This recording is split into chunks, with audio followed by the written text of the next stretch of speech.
Welcome to the Deep Dive. Today we are strapping in for a really intensive session. We're going to be dedicating our time entirely to identifying and really dismantling some major life obstacles. The big ones. The big ones, exactly. Those relentless pain points we all seem to encounter. And we're going to be charting a path for what the sources call a profound transformation, using a very, very specific authoritative framework. And that's the key word right there, authoritative. It is. We're really trying to move past the generalized motivational talk. Right. And into what this material calls explicit decrees and practical strategic commands. That is absolutely the crucial distinction for this dive. We are synthesizing material that outlines a powerful decree structure. And it's one built not on, tentatively asking for something. Or hoping for it. Or hoping for it, precisely. It's built on commanding, definitively. So our mission today is really focused. It's to understand the source of the spiritual authority that's being referenced here. The authority that's needed to actively engage in, really, two simultaneous campaigns. First, dismantling all those external barriers, and second, fundamentally redefining the internal landscape of the mind. The internal world. Yes. This material offers an active, almost a conquering strategy. It's a roadmap for taking dominion over what holds us back. And we are drawing these insights from a collection of sources that outline this really systematic decree. They explicitly identify two critical battlefields. Two fronts in the war, so to speak. Exactly. First, there's the visible external world of obstruction. The physical stuff, the material, the relational blocks we all face. Right. And second, there's the relentless internal world of the mind. The strongholds that we, allow to be built within our own thinking. And to support this really comprehensive strategy, we're going to be focusing on the precise commands that are derived from three specific King James Version scriptures. Right. Mark 11.23, 2 Corinthians 10.5, and Isaiah 54.17. What stands out to me just right off the bat is the shift in posture that these sources demand from a person. Yes. It's not passive at all. Not at all. It's so structured, so methodical. It almost gives the individual a mandate to dictate terms to their circumstances instead of, the other way around. Which is how most of us live. Right. And it requires a level of conviction that is, in and of itself, a transformative act. It is. The conviction comes before the result. So our core question for you, the listener, as we dive into this analysis is this. How do we take a simple biblical declaration and actually structure it into an effective, maybe even a measurable strategy for removing these long-standing obstacles and achieving profound mental discipline? A huge question. It is. Okay, let's unpack this crucial framework. Let's do it. So the journey that's outlined in the source material, it begins with a monumental demand. It's about establishing the authority to deal with obstruction on the grandest scale possible. It doesn't start small. No. We are commanded to remove what the text calls every mountain of obstruction. And this isn't just, a metaphor for a bad day. It's not hyperbole. It represents every massive, overwhelming difficulty that seems, for all intents and purposes, insurmountable. And that emphasis on every mountain is so deliberate. A mountain, in this context, it's anything that just halts your progress. A dead end. A dead end. It obscures your view of the future, or it feels utterly immovable. We could be talking about decades of debt. Oh, yeah. An entrenched illness, maybe institutional opposition at work. The transformation strategy here insists that absolutely everything that is impeding your progress must be addressed head-on and then removed. And the universal command that's issued to these obstacles is, it's stark. It's absolute. It's this definitive severance from your life. Be thou removed, and be thou cast into the sea. The language is so powerful. It's not a request for a slight reduction in the problem or, hey, can we find a detour around this? It's a command for total permanent relocation into, oblivion. And that kind of forceful language is only possible because the source material immediately provides the explicit foundation for the command. It's not just you saying it. Right, there's a backing. There's a backing. It is directly supported by Mark 11.23 in the King James Version, which states, "For verily I say unto you, that whosoever shall say unto this mountain, Be thou removed, and be thou cast into the sea, and shall not doubt in his heart, but shall believe that those things which he saith shall come to pass, he shall have whatsoever he saith." Okay, I have to stop you there. Because this, right here, this is where it gets incredibly challenging for most people, myself included. This is the crux of it all. It is. The source material establishes this massive, non-negotiable condition for the command to even be effective. We shall not doubt in our hearts, but shall believe that those things which we say shall come to pass. I mean, that sounds like an impossible prerequisite. Think about someone facing a terminal illness or catastrophic debt, or, God forbid, the loss of a child. How does the source material reconcile this absolute demand with, basic human frailty and our innate tendency toward fear and doubt? And that is the essential critical engagement required for this entire strategy to work. It's the question everyone has to face. The source material, it acknowledges the difficulty by making the internal state the heart, the absolute hinge point for everything. So it's all internal. It's all internal. Yeah. If we try to connect this to, say, cognitive science, doubt is essentially a conflict, right? It's a conflict between the stated command, the words you're speaking out loud, and the deeply held internal expectation, your belief structure. What you really think is going to happen. What you really deep down believe will be the outcome. The strategy doesn't suggest this is easy, not for a second. It suggests that the efficacy of the command is literally zero if the conviction is not absolute. Wow. So the power isn't derived from some mystical property of the words themselves. It's not an incantation. No, it's not magic words. It's from the unshakable internal alignment of the speaker with the authority that's backing those words. That's it. So it's the commitment to this undoubted belief that actually activates the transformation. Precisely. It's a perfect way to put it. If you are commanding a mountain, let's say it's a massive business failure, to be removed, but deep down in your core, you hold the conviction that I am a person who is destined for failure. Your internal narrative. Your internal narrative. Right. Then your internal expectation completely cancels out the external command. It's like trying to accelerate and hitting the brakes at the same time. You go nowhere. So the deep dive here isn't really about the mountain at all. It's about the prerequisite itself. Yes. It's about achieving that state of undoubted belief. And that must require intense internal discipline, a rejection of cognitive dissonance, really. That's the word for it. The transformation strategy dictates that you have to address the doubt before, or at least simultaneously with addressing the mountain. You can't ignore the state of your own heart. Okay, so how does someone practically cultivate that undoubted belief? It feels so abstract. It feels like something you either have or you don't. Well, the sources imply that the practical way to do it is by reinforcing your focus intensely on the source of the authority. Not the size of the problem. Not the size of the mountain. It's a deliberate redirection of focus. Because if you stare at the mountain all day, you'll be overwhelmed. Doubt will creep in. But if the command's power rests on the authority that's granted in the scripture, Okay. then the daily practice becomes reinforcing your knowledge and your conviction of that authority. It's about making the mountain secondary in your mind. So you're focusing on the power source, not the power drain. Exactly. It requires a constant, active submission of your natural fear and your own logic to the established decree. It's a high-stakes, all-or-nothing requirement. If you doubt, the command is voided. Wow. This foundation, this absolute conviction, is the engine that drives the entire next stage of the strategy, which is all about targeted demolition. Okay, so now that the authority mechanism is established, this command backed by undoubted belief, the sources move from these generalized mountains to some highly specific targets. Yes. And this, for me, is where the strategy provides a really practical map of the barriers that might be standing between you listening and your desired transformation. It becomes very tangible here. The strategy outlines that this concept of every mountain of obstruction can be broken down into 5 explicit categories of human difficulty. So it gets specific. Very specific. Yeah. And that specificity is so powerful because it demands a targeted, precise engagement rather than just a vague, scattergun approach to prayer or declaration. Right, not just help me. No. Each of these 5 barriers is individually addressed and then subjected to that same aggressive command we got from Mark 11.23. Be thou removed and be thou cast into the sea. For each and every one. Okay, let's detail these 5 explicit barriers, because these represent the key pain points that this entire strategy is designed to eradicate. Let's do it. We begin with what is probably the most tangible form of obstruction for many people. Financial barriers. And financial difficulties certainly qualify as mountains, don't they? They obstruct basic needs. They limit opportunity. They create chronic, unending stress. They can dictate the entire trajectory of a life. Absolutely. We're talking about crushing debt that you see no way out of, chronic lack where there's always more month at the end of the money, or even systemic poverty that feels completely impossible to escape.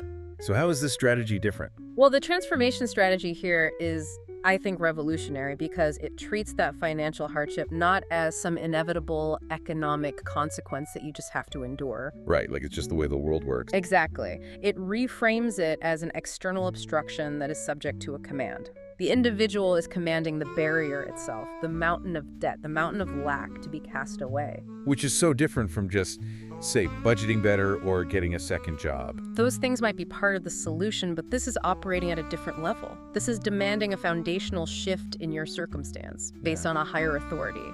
It's a spiritual act against a material problem. Okay, that's a big one. Next, the source moves from the material to the immaterial, spiritual barriers. Yes, and these are obstructions that are related to one's core sense of purpose or connection or their faith journey. What does that look like practically? It could manifest as, chronic feelings of spiritual stagnation. You feel like you're stuck, a sense of deep separation from God or from your purpose, or maybe an inability to access any sense of peace or clarity within your own belief system. So like a fog. It's a fog. It's an obstruction that, while it feels internal, it acts externally by blocking guidance or comfort or direction. And so this barrier, this spiritual mountain, is commanded to be removed, demanding a restoration of that clarity and connection. Then we confront something that I think everyone can relate to, emotional barriers. Emotional mountains are, you're right, perhaps the most pervasive in modern life. These are the entrenched patterns of trauma response. Oh, yeah. Chronic inability to regulate your mood, crippling cycles of anger or resentment that you just can't seem to shake, or even just emotional numbness where you feel nothing at all. And when emotion acts as a barrier like that, it isolates you. It completely isolates you. It prevents genuine, healthy interaction with the world and with the people you love. So to command the emotional barrier to be removed is to declare an end to the destructive cycles that have governed your internal state for so long. You're insisting on emotional maturity. Yes, and freedom from past injury. You're saying, this no longer has a hold on me. Okay, moving outward from the self, the strategy then tackles relational barriers. And humans, we're built for connection. We need community. Yet relational barriers, things like conflict, broken trust, irreconcilable differences, or just profound loneliness can feel like the highest mountains of all. Because they involve other people. You can't just control them. Exactly. These barriers prevent the building of that supportive, life-giving community we all need to thrive. So when the decree commands the relational barrier to be removed, it's targeting the obstruction that separates individuals. So what could that obstruction be? It could be caused by unforgiveness on your part or theirs. It could be active hostility, or it could be just a passive distance that's grown over years. The command is for either a reconciliation of that connection or, in some cases, a healthy severance of a toxic entanglement. That's an important distinction. And finally, rounding out this whole scope of human pain points, we have physical barriers. And this addresses the most concrete manifestations of obstruction: chronic illness, debilitating pain, a significant physical limitation, or just a general lack of wellness that restricts your mobility and your capability. For someone who's struggling with a long-term medical condition, that condition is, it's undeniably a mountain that's blocking their life. Absolutely. And the strategy dictates that even these most tangible physical obstacles are subject to the exact same definitive command: be thou removed and be thou cast into the sea. It's a direct assertion of authority over the body itself. That list, financial, spiritual, emotional, relational, and physical, it's incredibly comprehensive. It feels like it maps every significant domain where a human being experiences struggle. It does. And if we synthesize this, the depth of the strategy becomes really clear. It leaves no stone unturned. It demands removal across all facets of life. And that synthesis is the entire point. It shows that the authority established back in Section 1 is meant to be applied universally, but also meticulously. Right. It's not enough to just generally pray for better health. The strategy demands that you specifically identify and name the physical barrier and command it to be removed. It requires the speaker to name their mountain. But doesn't this bring us right back to that incredibly difficult prerequisite?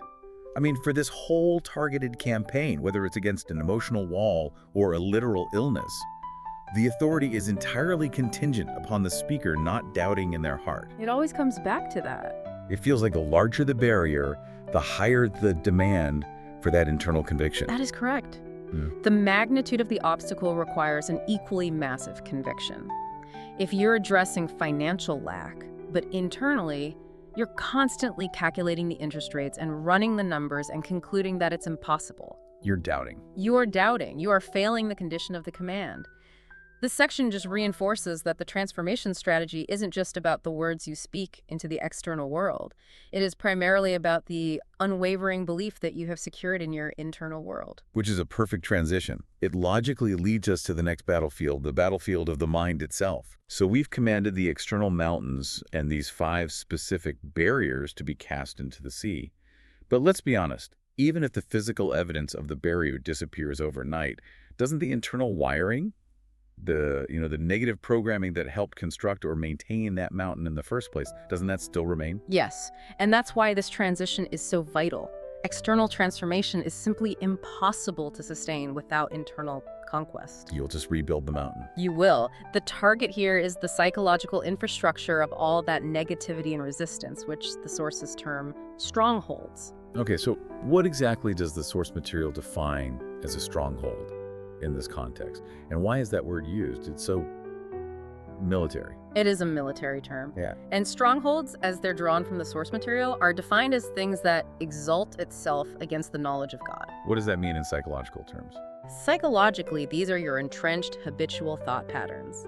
They're deeply rooted beliefs and intellectual justifications that elevate doubt or fear or a distorted reality above an established truth or divine authority. So they're like mental fortifications. That's a perfect description. They are the mental fortifications we build, often for what we think is self-protection, but they ultimately become our prisons. Can you give an example? Sure, a core belief like, I am cursed, or success is for other people, not for me, or I must worry constantly in order to be prepared for disaster.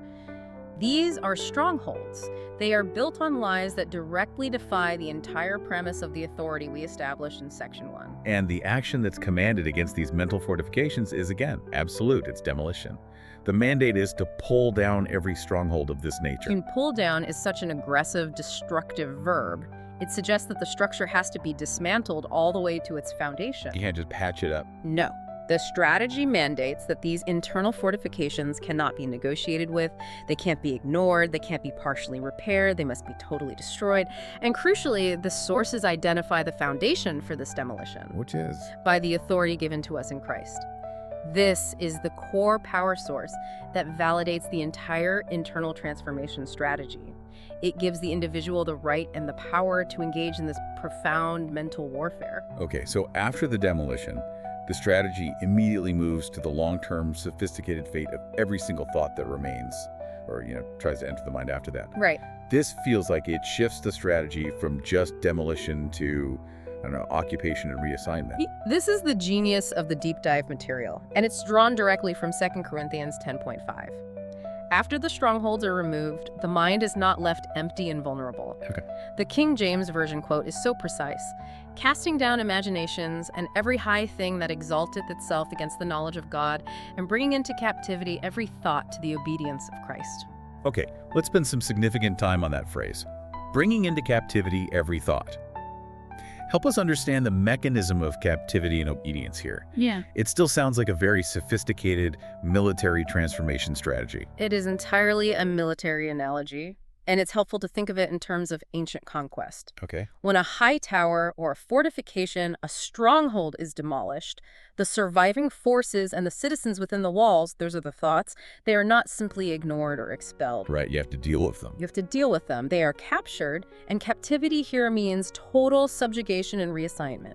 So a thought that pops into your mind is, let's say it's, you are going to fail this endeavor. You are not to debate it. You don't argue with it. You don't justify yourself to it. It is instantly identified as an enemy combatant, it is captured, and it is forced to submit to a new authority. The obedience to the truth, which the text calls the knowledge of God. So the thought itself isn't necessarily eliminated, but its trajectory and its purpose are instantly altered. It's like it loses its freedom and now it must serve the new regime. Exactly. The mind is now occupied territory, and it's governed by an established authority. So if a thought of worthlessness tries to rise up again, you are worthless, you don't engage in a 50-minute internal monologue justifying why you are, in fact, worthy. Which is what most of us do. It's our default. Instead, you simply enforce the new policy. Thought, you are captured. Your trajectory is now being redirected to the truth of Christ's obedience. This is a relentless mental discipline. That sounds exhausting. It is at first, but it transforms the mind from being this defensive bunker that's constantly fighting off external negative input into an active, conquering force that is managing its own territory. So the sequence is absolutely critical then. The authority has to validate the demolition of the strongholds. Yes.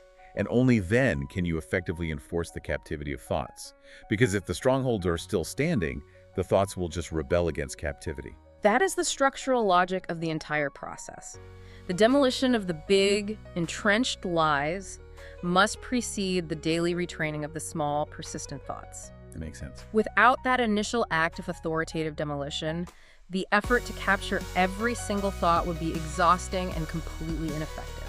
It's like mopping the floor while the sink is still overflowing. Right, you have to turn off the source first. You have to turn off the source. The transformation strategy is systematic. Establish power, destroy the infrastructure of resistance, and then occupy and retrain the remaining personnel, which are your thoughts. This is why the entire internal transformation strategy relies on that initial authority. Wow. The source material is remarkably thorough. It's so layered. So after moving past the general strongholds and mountains, the decree then zooms in on specific, deeply crippling forms of bondage. The habits and the psychological afflictions that keep individuals captive on a day-to-day basis. This feels like where the strategy applies all that authority we've gained to the most sensitive and pervasive areas of human struggle. It does. The strategy recognizes that while the large structures, the strongholds, require demolition, and the individual thoughts require captivity, there are specific cyclical afflictions that require a decisive declaration of total severance. The break. A break that ends the cycle immediately. These are not just described as problems, they're described as chains. Okay, let's detail this liberation strategy against these 5 deep-seated pain points. The chains that are commanded to be broken, and maybe we can talk about the modern psychological manifestation of each one. A great idea. First on the list is the chain of addiction. An addiction is perhaps the most explicit, literal form of bondage. It's a compulsive cycle where the individual loses control. Right. It leads to self-destruction or a dependency on a substance, a behavior, a pattern. It can be anything. It holds the individual captive against their own will. So the command here is not to manage the addiction. No, that's a different model entirely. The command here is to command the breaking of the chain. This is a declaration of a total severing of the binding power. It insists on immediate and absolute autonomy from that compulsion. So it's the authority of the spirit over the demands of the flesh or the habit. That's it, exactly. Okay, second, the chain of fear. When fear becomes a chain, it's so far beyond basic caution. It becomes chronic, paralyzing anxiety. It becomes specific phobias, or just a constant overarching dread that dictates every single decision you make. It limits opportunity, prevents any forward movement. It binds your creativity and your action. So commanding this chain to break is to demand the dismantling of the mental and emotional architecture that fuels that chronic worry. It's insisting on the immediate restoration of rational courage and peace. Third on the list, the chain of depression. Depression, when you view it as a chain, is the binding force that locks the mind in despair, in sustained hopelessness and darkness. It just compromises your vitality, your purpose. Everything. A declaration to break this chain is a forceful, authoritative statement against the psychological inertia of sadness. It's commanding emotional liberty and the restoration of a positive outlook. You're severing the deep-seated root of despair that keeps the individual captive. Number 4, the chain of anxiety. Now, this is related to fear, but the chain of anxiety often manifests as a perpetual, generalized uneasiness. It's that crippling worry about hypothetical future events. The what-ifs. All the what-ifs. It's a state of chronic mental tension that makes just functioning in the present moment almost impossible.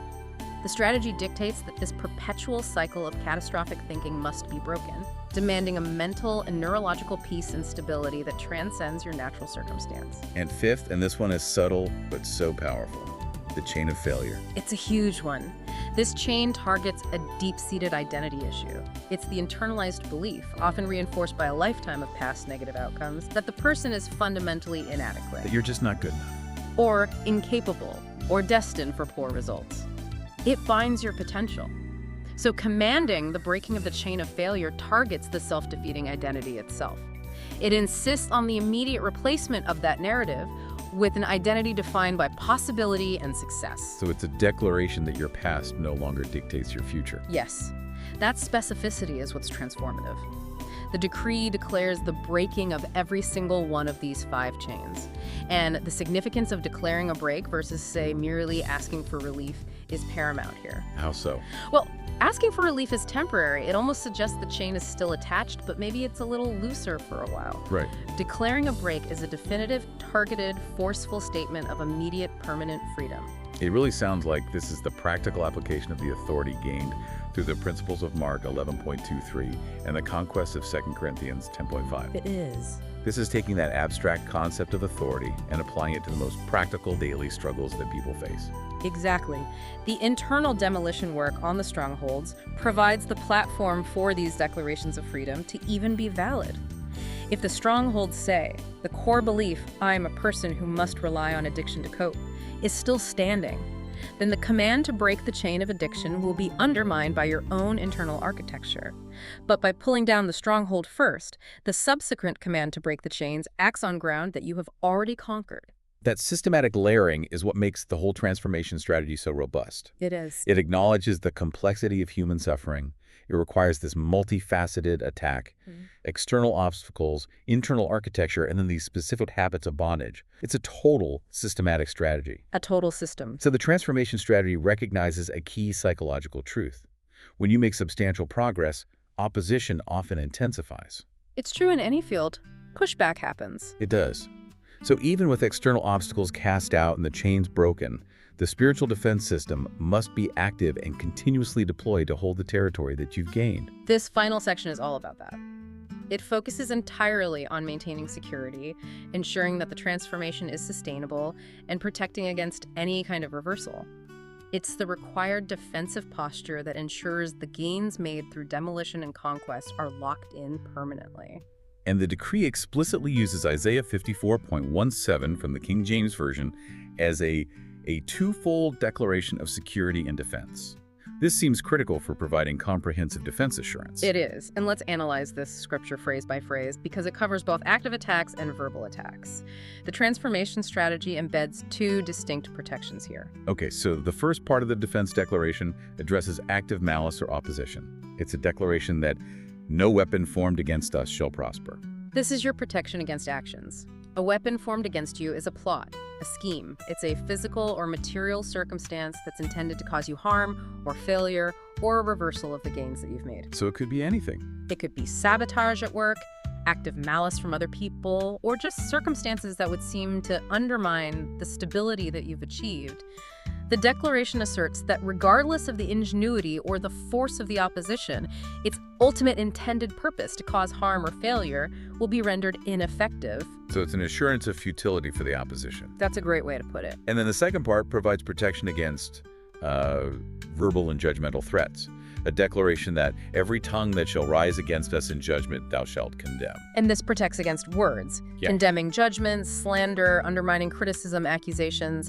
These tongues can manifest externally, right? They can come from critics or coworkers or adversaries who question the legitimacy of your transformation. But they can also be internal. Vitally, yes. They also manifest internally. They come from self-condemnation or those residual doubts that we were talking about earlier. The declaration insists that any attempt to establish a negative verdict against the transformed person is overturned and condemned by a higher authority. It strips the words of their power to hurt or to dictate your identity. So you have protection against both physical or circumstantial actions, the weapons, and psychological or verbal words, the condemning tongues. This really does provide comprehensive assurance for the individual engaged in this demanding process. It creates a vital protective environment. Think about it. If the person is constantly battling internal self-criticism or external condemnation that required undoubted belief from Mark 11.23, it becomes almost impossible to sustain. Right. So this defensive declaration ensures that the environment, both internal and external, remains conducive to the discipline of thought captivity. And speaking of those internal voices, The decree strategically commands the silencing of two critical voices that relentlessly try to undermine the transformation. The main culprits. The main culprits. The voice of the accuser and the voice of discouragement. This is the practical, tactical application of that Isaiah 54.17 principle, but applied internally. The voice of the accuser is the voice that leverages your past mistakes. Oh, yeah. It brings up your guilt, your flaws, and it attempts to disqualify you from the authority you're trying to walk in. It's what feeds the chains of failure and fear. By silencing it, you cut off the psychological supply line of guilt. And the voice of discouragement. What's its tactic?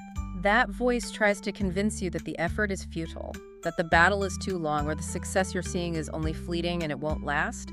It targets your endurance. Because if you get discouraged... If the individual is discouraged, they will eventually stop doing the daily, rigorous work of bringing every thought into captivity, and if they stop that, the strongholds will begin to rebuild themselves.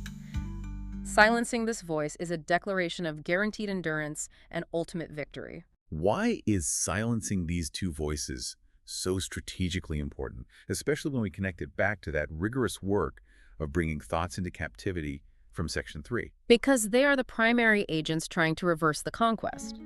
If you have captured every thought to the obedience of Christ, these two voices are the biggest, most persistent, immediate threats to that new state of obedience. They're the insurgents. They are the insurgents. They are the psychological components that feed the old strongholds. Silencing them reinforces the captivity of thought, ensuring that the internal environment remains hostile to the old patterns of doubt and fear. The entire framework you see is highly systematic. It all links together. Every piece. You establish authority, you target external obstacles, you dismantle internal architecture, you liberate specific bondage, and finally you deploy active, comprehensive defense against all opposing forces. It is a total system for life transformation. So what does this all mean for you, the listener? Today's deep dive, it's revealed a highly structured, systematic approach to transformation that is based entirely on establishing, executing, and maintaining command and authority. It is. It's a strategy built on relentless mental discipline and active declarations. We started by establishing the prerequisite for all commands, that the exercise of authority must be backed by absolute, unwavering belief. We linked our declarations to the power and the condition established in Mark 11.23. The foundation. The foundation. We then targeted the external world. We moved beyond just generalized hardship to identify specific mountains of obstruction and those 5 life barriers: financial, spiritual, emotional, relational, and physical. And demanded their immediate authoritative removal. Casting them into the sea. Then we conquered the internal structure. We declared the demolition of strongholds that exalt themselves against knowledge, and we enacted a rigorous policy of cognitive conquest. To bring every single thought into captivity to the obedience of Christ. Fulfilling that demanding mandate of 2 Corinthians 10.5, we then applied this authority to break the most specific and crippling forms of bondage: the 5 chains of addiction, fear, depression, anxiety, and failure. Demanding a decisive and permanent severance from their control. And finally, we established a comprehensive twofold defense mechanism using Isaiah 54.17. We guaranteed that no weapon formed against us shall prosper, and every condemning tongue shall be condemned. While proactively silencing those internal voices of the accuser and discouragement to ensure long-term stability. The transformation strategy that's laid out in these sources it is indeed a demanding one. It is. It requires the speaker to transition from a position of, say, passive asking or even victimhood to one of active command and dominion, utilizing an established spiritual authority. It demands relentless internal discipline and a willingness to confront and dismantle the most deeply entrenched patterns of doubt, fear, and negativity. It puts the onus entirely on the internal conviction to validate the external decree. That's the heart of it. It really is the ultimate manual for cognitive and circumstantial conquest. It is. And that brings us to our final provocative thought for you to consider as you wrap up this deep dive. If authority in Christ is the key to pulling down strongholds, what daily, seemingly small habit, maybe a quiet moment of reflection, a specific study, a commitment to consistent truth, what small habit might be the most effective way to reinforce and maintain that knowledge of God against which strongholds attempt to exalt themselves? Consider how consistency in belief supports the massive declarations we discussed today. What maintenance routine must accompany the high-impact demolition?